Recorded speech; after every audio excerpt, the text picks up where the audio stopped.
Hello, everybody. Welcome to Ashish Singh Lectures. I am Madiha Khan, your friend who is here to help you with your English language. तो आज की class में हम शुरू करने जा रहे हैं हमारी जो सप्लीमेंट्री बुक है ना, सप्लीमेंट्री रीडर जो है विस्टास, उसका चैप्टर नंबर 1 जिसका नाम क्या है, द थर्ड लेवल। ठीक है, आज हम क्या स्टार्ट करने जा रहे हैं? आज हम स्टार्ट करने जा रहे हैं चैप्टर नंबर 1 विस्टास का, जिसका नाम है द थर्ड लेवल। तो किसने लिखी है? जो लिखी है जैक फिनी ने। ठीक है, किसने लिखी है? जैक फिनी ने। क्लियर? अब भाई देखो, ये थर्ड लेवल जो है, और यहाँ पे देखो मैंने क्या बना रखी है, ट्रेन या एक स्टेशन का बना रखा है छोटा सा ना। तो इससे क्या समझ आ रहा है तुम्हें? तो यहाँ पे क्या बात हो रही है कि भाई ऐसे तो स्टेशन, जो स्टेशन की अभी हम बात करेंगे ग्रैंड सेंट्रल स्टेशन की, वहां पे 2 ही लेवल हैं। लेकिन इस स्टोरी में जो हमारा कैरेक्टर है चार्ली, उन्हें एक तीसरा लेवल भी मिलता है जो होता ही नहीं है असल में, है ना। तो ये जो चैप्टर है इसीलिए इसका नाम थर्ड लेवल है, क्योंकि वो क्या करते हैं, एक ऐसे लेवल की कल्पना करते हैं जो होता ही नहीं है। तो वो हम जानेंगे इस चैप्टर में। तो चलो without further ado, let's get started.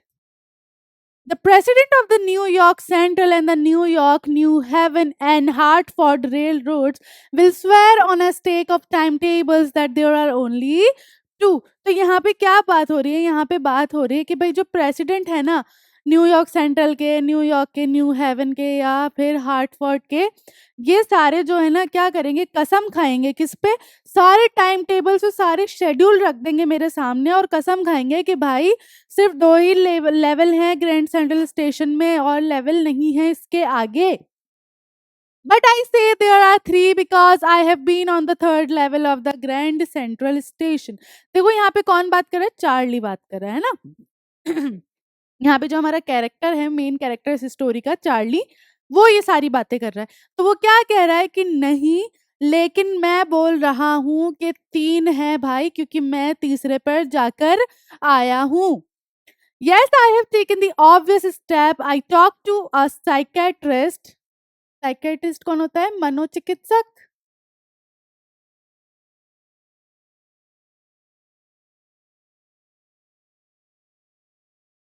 ठीक है, friend of mine among others. तो बोलता है कि हाँ भाई मुझे पता है, तुम मुझे पागल ही बोलोगे। तो वो जो एक स्टेप होता है ना ऑब्वियस, कि हाँ भाई जो बंदा थोड़ा सा ऐसा होता है तो उसको साइकेट्रिस्ट की नीड पड़ती है। तो मैंने, मेरा ही एक दोस्त है जो साइकेट्रिस्ट है, उससे बात की है इस बारे में।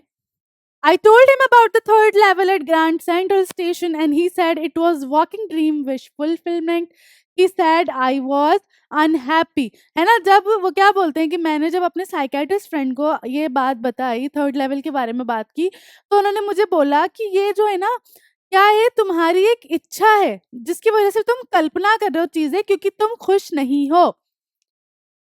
That made my wife kind of mad, but he explained that he meant the modern world is full of insecurity, fear, war, worry, and all the rest of it, and that I just want to escape. अब जैसे ही उसने ये बात बोली psychiatrist ने कि तुम खुश नहीं हो, तो इससे क्या हुआ, जो उसकी वाइफ थी, चार्ली की वाइफ थी लुइजा, उसे क्या लगा कि भाई मेरे बारे में बात हो रही है, तो वो पागल हो गई, गुस्सा आ गया उसे।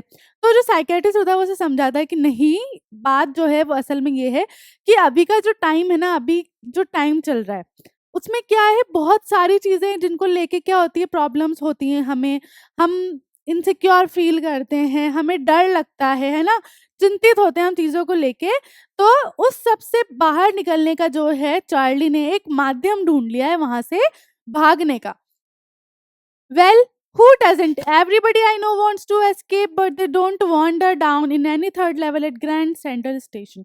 तो इस पे चार्ली क्या कहता है कि कौन नहीं चाहता यार इन सारी चीजों से, अपनी परेशानियों से भागना, सब चाहते हैं। लेकिन कोई इधर उधर घूमकर जो है ग्रैंड स्टेशन पर नहीं पहुंच जाता। वॉन्डर करना होता है भटकना या इधर उधर घूमना,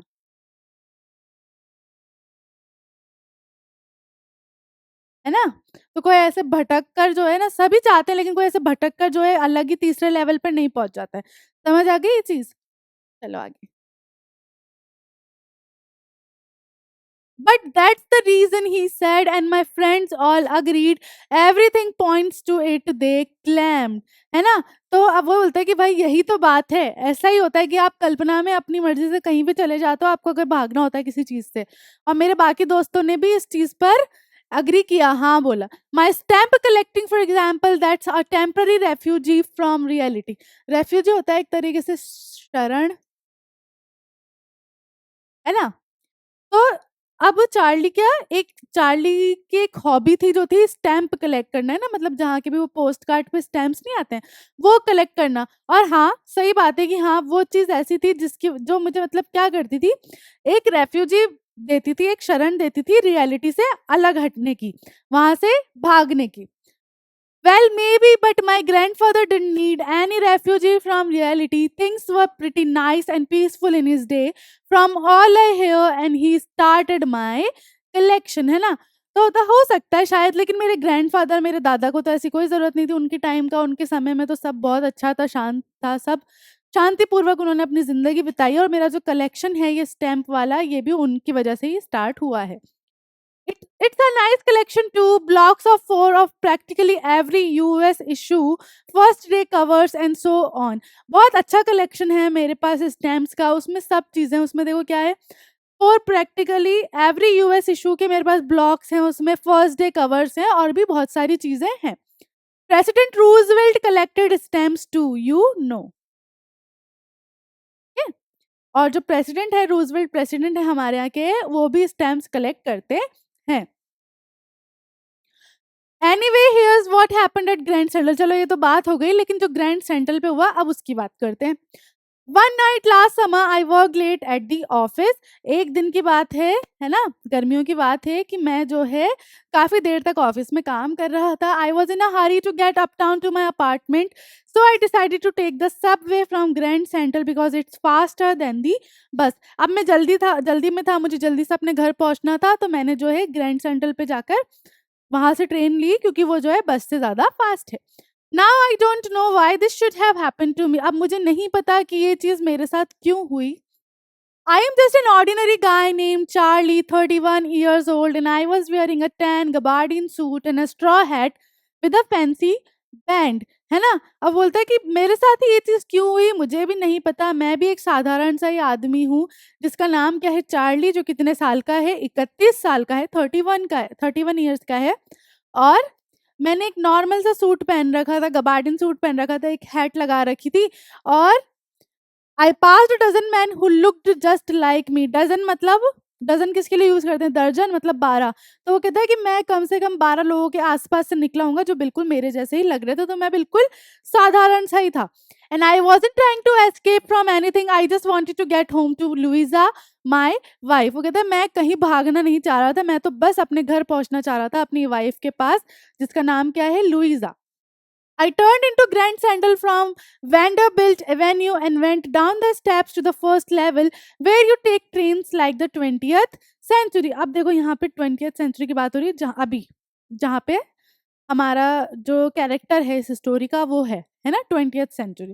तो वो क्या कह रहा है कि भाई मैं जो है ग्रैंड सेंट्रल से कहाँ गया, वेंडरबिल्ट एवेन्यू की तरफ गया, और वहां से जो है थोड़ा सा ऊपर चढ़ के फर्स्ट लेवल आ जाता है, और वहाँ से आप ट्रेन लेते हो, जैसे सब 20th सेंचुरी में ट्रेन्स लेते हैं। Then I walk down another flight to the second level where the suburban trains leave from ducked into an arched doorway heading for the subway and got lost. फिर मैं थोड़ा-सा वहाँ से कहाँ गया, दूसरी तरफ गया, और क्या हुआ, वो कौन-सा था, सेकंड लेवल था, जहाँ पे जो सब अर्बन ट्रेन्स होती है वो जाती हैं, और मैं वहाँ से थोड़ा आगे गया और मैं वहाँ खो गया, गॉट लॉस्ट, वहाँ मैं खो गया।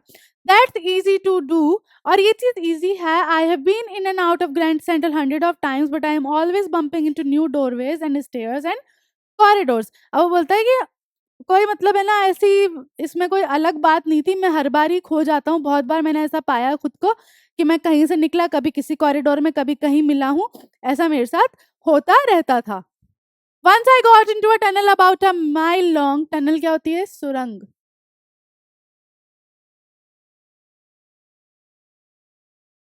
And came out in the lobby of the Roosevelt Hotel. अब वो कहते हैं कि एक बार क्या हुआ था, मैं एक है ना सुरंग में घुस गया जो कम से कम 1 मील लंबी थी, और वहां से मैं कहाँ निकला, डायरेक्ट एक लॉबी थी रूजवेल्ट होटल की, वहां पर।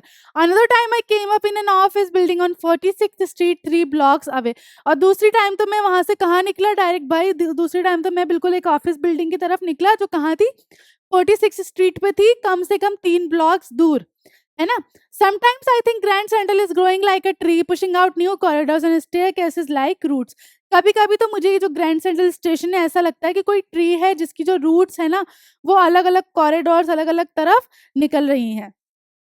There's probably a long tunnel that nobody knows about feeling its way under the city right now, on its way to Times Square and maybe another to Central Park. अब वो कहता है कि भाई ऐसा भी हो सकता है कि एक अलग ही सुरंग हो जो बिल्कुल स्टेशन के नीचे से हो, जिसके बारे में किसी को भी पता नहीं हो, जो कहाँ निकल रही हो, कहाँ निकल रही हो, या तो भाई या टाइम्स स्क्वायर में निकल रही हो या फिर जो है सेंट्रल पार्क की तरफ निकल रही हो और किसी को पता ही ना हो. And maybe because for so many people through the years, Grand Sultan has been an exit, a way of escape, है ना. और हो सकता है भाई कि इतने लोग जो हैं यहाँ से आते जाते हैं, तो हो सकता है भाई ग्रैंड स्टेशन जो है हमारा, सेंट्रल स्टेशन जो है वो क्या है, एक जरिया है एस्केप करने का, रियलिटी से भागने का, है ना. समझ आ गई ये चीज. Maybe that's how the tunnel I got into, but I never told my psychiatrist friend about that idea.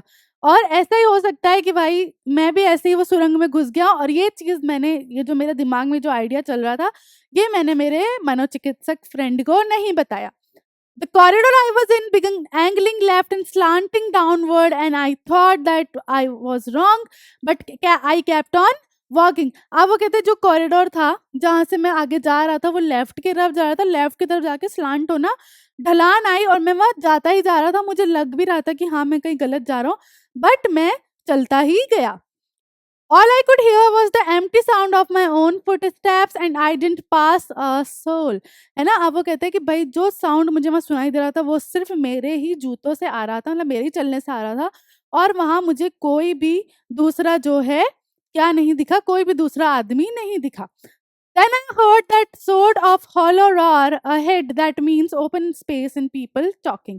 फिर उसने सडन एक आवाज सुनी, मतलब ऐसी गुर्राहट जैसी आवाज सुनी जिसमें क्या पता चल रहा था, जिससे कि हाँ भाई आगे जो है अब ओपन स्पेस आ गया है और लोग जो है बातचीत कर रहे हैं. The tunnel turned sharp left. I went down a short flight of stairs and came out on the 3rd level at Grand Central Station. अब टनल जो है बिल्कुल शार्प लेफ्ट की तरफ मुड़ गई और थोड़ी सी स्टेयर्स उतरने के बाद, सीढ़ियां उतरने के बाद मैं कहाँ आ गया था, 3rd लेवल पे. For just a moment I thought I was back on the 2nd level, but I saw the room was smaller. There were fewer ticket windows and train gates.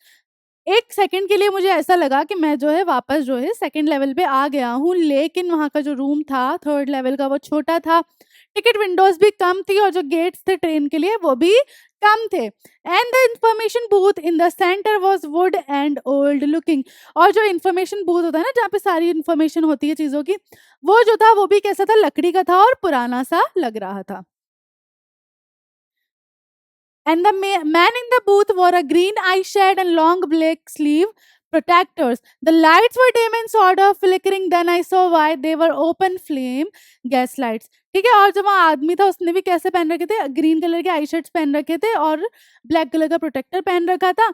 और जो लाइट्स थी वो भी कैसी हो रही थी, फ्लिकरिंग होने का मतलब होता है झिलमिलाती हुई, है ना, ऐसे जैसे कभी बुझ रही है जल रही है ऐसी. फिर मुझे पता चला क्यों, क्योंकि वो लाइट्स नहीं थी, वो क्या थी, गैस लाइट्स थी. There were brass spittoons. Spittoons क्या होते हैं, पीकदान होते हैं ना.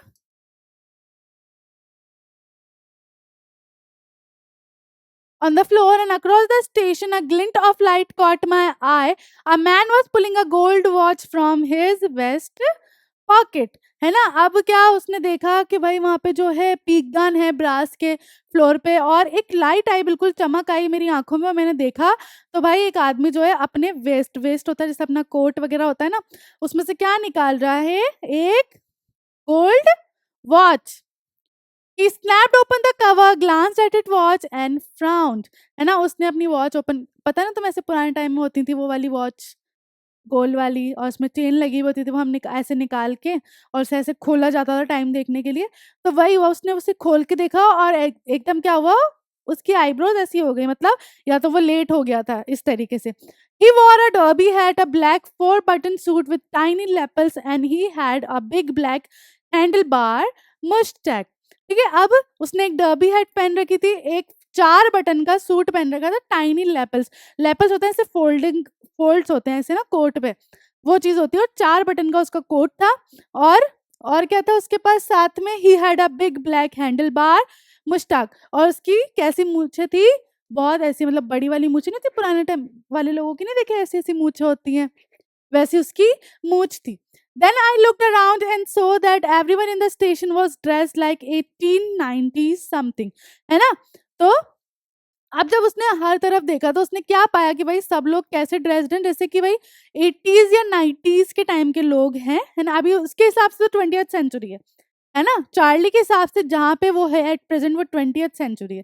लेकिन अब जब वो थर्ड लेवल पे आया जो एग्जिस्ट ही नहीं करता, वहाँ पे उसने क्या पाया कि सारी चीज़ें कैसी हैं, 80s या 90s के टाइम की हैं, मतलब पास्ट की चीज़ें हैं, वो पास्ट में आ चुका था। I never saw so many beards, sideburns and fancy mustaches in my life. मैंने कभी भी इतनी सारी दाढ़ियाँ, साइड-बर्न्स या फिर मूंछें अपनी लाइफ में नहीं देखी थी। मतलब ऑब्वियसली अब के टाइम में इतने नहीं होते ना, लोग ज़्यादातर क्लीन शेव्ड रहते हैं या बाल खुले रखते हैं, ऐसे होते हैं। A woman walked in through the train gate. She wore a dress with leg of mutton sleeves and skirt to the top of her high buttoned shoes. है ना? और एक औरत थी जिसने कैसे कपड़े पहन रखे थे भाई, स्कर्ट पहन रखी थी और उसके शूज जो है वो पूरे ऊपर तक आ रहे थे, ऐसे उसने बूट्स टाइप पहन रखे थे। Back of her out on the tracks I got a glimpse of a locomotive, a very small career and eaves locomotive with a funnel shaped stack, and then I knew to make sure I walked over to a newsboy and glanced at the stack of papers at his feet. फिर उसने क्या देखा, locomotive, locomotive क्या होते हैं, basically engines होते हैं ना, जो इंजन से कोई भी ऐसी चीज है ना, वो होती है आपकी लोकोमोटिव, है ना? तो उसने वो देखा और उसको वो भी कैसा लगा, पुराने जमाने का लगा। फिर उसने क्या किया कि वहां पे एक न्यूज़पेपर बेचने वाला लड़का था, उसने उस न्यूज़पेपर की तरफ देखा तो उसे वहां क्या दिखा, it was the World and the World hasn't been publish for years. वो न्यूज़पेपर का नाम क्या था, दी वर्ल्ड, है ना? और द वर्ल्ड जो है काफी टाइम पहले ही बंद हो चुका था, पब्लिश नहीं हो रहा था आगे। The lead story said something about President Cleveland. I have found that front page since in the public library files and it was printed June 11, 1894. और उस न्यूज़पेपर पे क्या थी डेट, डेट क्या थी वहां पे, डेट थी June 11, 1894. I turned towards the ticket windows knowing that here on the third level at Grand Station Central, I could buy tickets that would take Louise and me anywhere in the United States we wanted to go. फिर उसने देखा भाई वहां पे, जब वो ticket window की तरफ गया उसने क्या पाया, उसने पाया कि भाई थर्ड लेवल पे क्या था, इतना सस्ते थे टिकट्स कि वो और उसकी वाइफ यूएस में कहीं भी घूम सकते थे, इतने सस्ते थे टिकट्स उसमें। In the year 1894 and I wanted 2 tickets to Galesburg Illinois, है ना? और 1894 का टाइम था, वो जो चल रहा था थर्ड लेवल पे, मतलब कि हमारा जो कैरेक्टर है वो कहाँ है, बिल्कुल पास्ट में आ चुका है। और क्या हो रहा है वहां पे कि भाई उसे कहाँ के 2 टिकट्स चाहिए थे, गेल्सबर्ग इलिनॉइस के। Have you ever been there, it's a wonderful town still with big old frame houses, huge lawns and tremendous trees whose branches meet overhead and roof of the streets. तो ये चीज जो है ना उसके mind में थी कि गेल्सबर्ग इलिनॉइस कैसी जगह है, गेल्सबर्ग इलिनॉइस बहुत प्यारी जगह है, बहुत ज्यादा खूबसूरत सा टाउन है, जहाँ पे कैसे हाउसेस है, बड़े बड़े हाउसेस हैं, बड़े बड़े गार्डन्स हैं, लॉन्स हैं और ट्रीज भी बहुत विशाल है ना?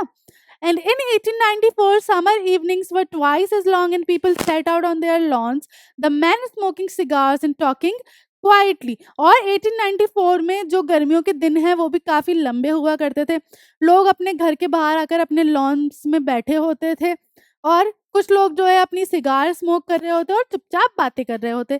The women waving palm leaf fans with the fireflies all around in a peaceful world. और समय कैसा था, बिल्कुल पीसफुल, और जो है औरतें क्या कर रही थी, पंखे होते हैं ना वो वाले पंखे, नहीं आते हवा वाले ऐसे हाथ से जो करने होते हैं, वो यूज़ कर रही थी। To be back there with the First World War still 20 years off and the World War Second over 40 years in the future, I wanted 2 tickets for that. और ये जो सब वहाँ माहौल था इतना शांति वाला, कोई कुछ नहीं है ना, तो मुझे जो है वहाँ के 2 टिकट्स चाहिए थे मेरे और मेरी वाइफ के लिए।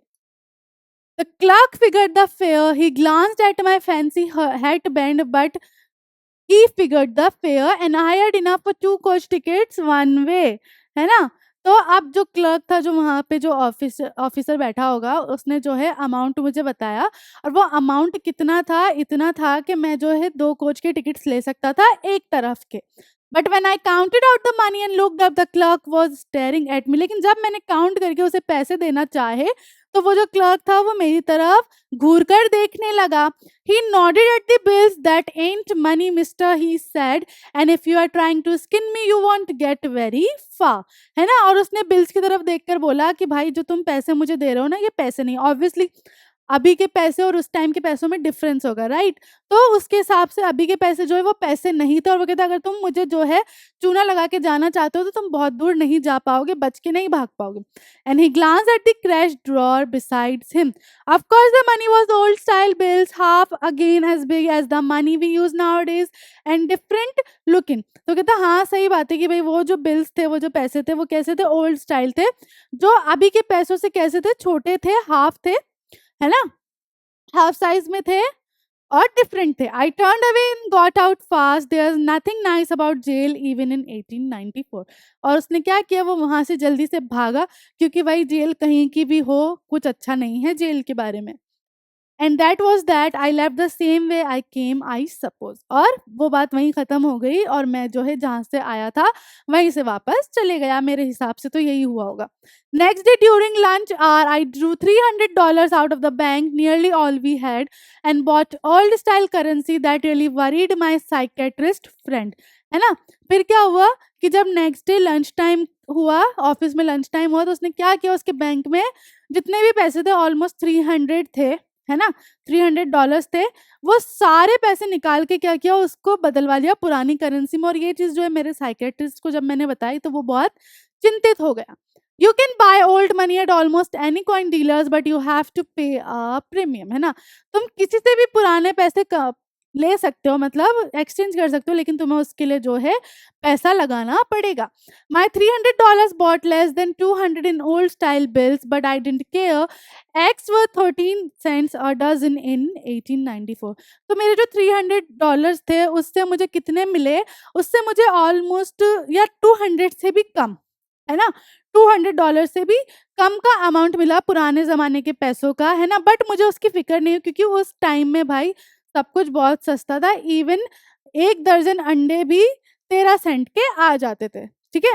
But I have never again found the corridor that leads to the third level at Grand Central Station, although I have tried often enough. लेकिन मुझे दोबारा कभी भी वो थर्ड लेवल जो है ग्रैंड सेंट्रल स्टेशन पर नहीं मिला, मैंने कितनी भी कोशिश कर ली ढूंढने की, नहीं मिला। Louisa was pretty worried when I told her all this, and I didn't want me to look and didn't want me to look for the third level anymore. And after a while I stopped, I went back to my stamps, है ना? और Luisa को जब मैंने ये सारी बातें बताई तो वो बहुत परेशान हो गई, और उसने मुझे मना किया कि अब आप मत ढूंढो थर्ड लेवल, ऐसी कोई चीज़ नहीं है, आप मत ढूंढो। और एक टाइम के बाद मैंने भी वो चीज़ स्टॉप कर दी, और मैं वापस जो अपने स्टैम्प कलेक्शन पे था उस पर वापस आ गया। Clear? But now we are both looking every weekend because now we have proof that the third level is still there. My friend Sam Wiener disappeared, nobody knew where, but I sort of suspected because Sam's a city boy and I used to tell him about Galesburg, है ना? अब वो कहता है कि मैं फिर भी उसे ढूंढता था थर्ड लेवल को, लेकिन वो मुझे नहीं मिलता था, कभी भी नहीं मिला। ठीक है, अब मेरा एक फ्रेंड था जिसका नाम क्या था, सैम वीनर डिसअपियर्ड। डिसअपियर्ड हो जाना, गायब हो गया बिल्कुल, किसी को नहीं पता कहाँ, but I sort of suspected because Sam's a city boy and I used to tell him about Galesburg, है ना? अब वो कहते हैं कि किसी को नहीं पता, लेकिन मुझे शक है कि वो कहाँ होगा, क्योंकि सैम जो है उसे मैं बताता था गेल्सबर्ग के बारे में। I went to school there and he always said he liked the sound of the place तो वो बोलता है कि भाई गेल्सबर्ग में मैं स्कूल जाता था और है ना हमेशा सैम को ये बात अच्छी लगती थी। वो कहता था कि हाँ, ये जगह अच्छी लग रही है, मुझे भी वहाँ जाना है। And that's where he is alright in 1894 और वो वहीं पे है। वो 1894 में गेल्सबर्ग में ही है। Because one night fussing with my stamp collection I found well do you know what a first day cover is?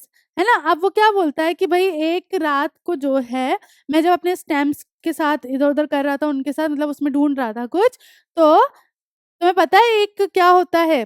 First day cover क्या होता है? When a new stamp is issued, stamp collectors buy some and use them to mail envelopes. तो आप देखो first day cover क्या होता है? First day cover होता है कि भई जब कभी एक न्यू स्टैम्प इश्यू होता है ना, तो जो स्टैम्प कलेक्टर्स हैं ना वो खरीदते हैं और फिर उसे क्या करते हैं कि एनवेलप पे यूज़ करते हैं, है ना? On the very first day of sale and the postmark proves the data, है ना? तो वो क्या करते हैं कि वो खुद पर ही यूज कर लेते हैं वो वाला स्टैम्प जब निकलता है ना? तो ये जो चीज होती है ना ये होती है आपकी क्या होती है फर्स्ट कवर। तो the envelope is called a first day cover. They are never opened, you just put blank paper in the envelope, क्योंकि आप खुद को ही भेजो तो उस पर आप क्या लिखोगे, है ना? तो वो क्या होते हैं आपके फर्स्ट डे कवर्स कहलाते हैं वो एनवेलप, और उसमें कुछ भी नहीं होता, सिर्फ एक वाइट शीट होती है अंदर। क्लियर हो गया आपको कि मतलब भाई कोई स्टैम्प इशू हुआ नया और उसको क्या करते हैं जो ऐसे स्टैम्प कलेक्टर्स होते हैं वो खरीदते हैं और खुद ही के लिए एक एनवेलप बनाते हैं और उसमें कुछ भी नहीं एक वाइट शीट डाल के उसे पोस्ट कर देते हैं जो उनके पास ही रिटर्न आ जाता है वापस। ये होता है आपका first day cover. Clear? That night, among my oldest first day covers, I found one that shouldn't have been there, but there it was. तो जब मेरे सारे वो जो वन डे कवर्स थे उसमें मुझे एक अलग से मिला जो वहां पर नहीं होना चाहिए था बट वहां पर था. It was there because someone had mailed it to my grandfather at his home in Galesburg. That's what the address on the envelope said. तो क्या बोल रहा है कि भाई लेकिन वो वहां पर था क्योंकि वो शायद मेरे ग्रैंडफादर मेरे दादा को लिखा था किसी ने 1894 में, जो उस पे लिखा हुआ था मैं वो बात कर रहा हूँ। And it had been there since July 1894। वो कब से यहाँ पर है? 1894 से। The postmark showed that yet I didn't remember it at all. लेकिन मुझे इसके बारे में कुछ भी बिल्कुल भी याद नहीं है। The stamp was a 6 cent dull brown with a picture of President Garfield. Stamp कैसा है भाई? 6 सेंट का ही है बस, ज्यादा का नहीं है, और फीका सा है बिल्कुल ब्राउन कलर का, और उस पर प्रेसिडेंट गारफील्ड की इमेज है। Naturally when the envelope comes to came to granddad in the mail, it went right into his collection and stayed there till I look it till I took it out and opened it. तो naturally क्या होता है कि भाई कोई भी envelope आता है मेरे ग्रैंडडैड के नाम से, मेरे ग्रैंडफादर के नाम से, तो वो क्या होता है उनके स्टैम्प कलेक्शन में रहता है जब तक कि मैं आकर उसे खोल ना लूँ। The paper in side was in blank it read, और वो जो फर्स्ट डे कवर था वो ब्लैंक नहीं था, उसमें लिखा हुआ था कुछ। तो उसमें क्या लिखा हुआ था वो देखो। 941 विलियार्ड स्ट्रीट, गेल्सबर्ग, इलिनॉइस, जुलाई 18, 1894। तो किसका एड्रेस डला हुआ है यहाँ पे? ग्रैंडफादर का एड्रेस डला हुआ है। कब का भाई? जुलाई 18, 1894 का। बट नाम किसका है? चार्ली का। I got to wishing that you were right, then I got to believing you were right, है ना? अब क्या होता है कि भाई चार्ली के नाम से लेटर आता है। चार्ली 1884 में 1894 में लेटर आ रहा है, चार्ली के नाम से कैसे आ रहा है ना? फिर क्या लिखा उसमें कि भाई I got to wishing that you were right, then I got to believing you were right. पहले मैं विश करता था कि तुम सही हो, बट अब मैं इस चीज पर यकीन कर सकता हूँ कि तुम सही थे। And Charlie it's true I found the third level, और चार्ली ये सही है, मैंने भी मुझे भी थर्ड लेवल मिला। I have been here 2 weeks and right now down the street at the Daily someone is playing a piano.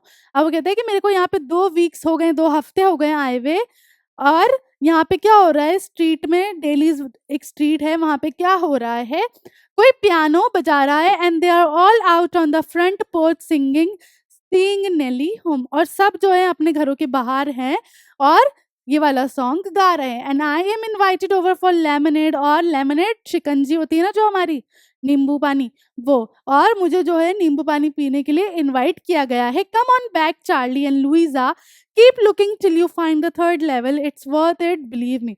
अब वो क्या बोलता है कि तुम भी आ जाओ यहाँ पर, चार्ली और लुइजा दोनों को इन्वाइट करता है, और ढूंढते रहो थर्ड लेवल क्योंकि वो तुम्हें मिलेगा, तो इट इज वर्थ इट, वो है, believe me it is worth it, तुम आओगे तो तुम्हें बहुत अच्छा लगेगा। The note is signed Sam, और नोट पे क्या लिखा है? सैम, जो डिसअपियर हो गया था। लेकिन कहानी अब यहाँ खत्म नहीं होती है ना? इस चीज को याद रखना, सैम नाम को।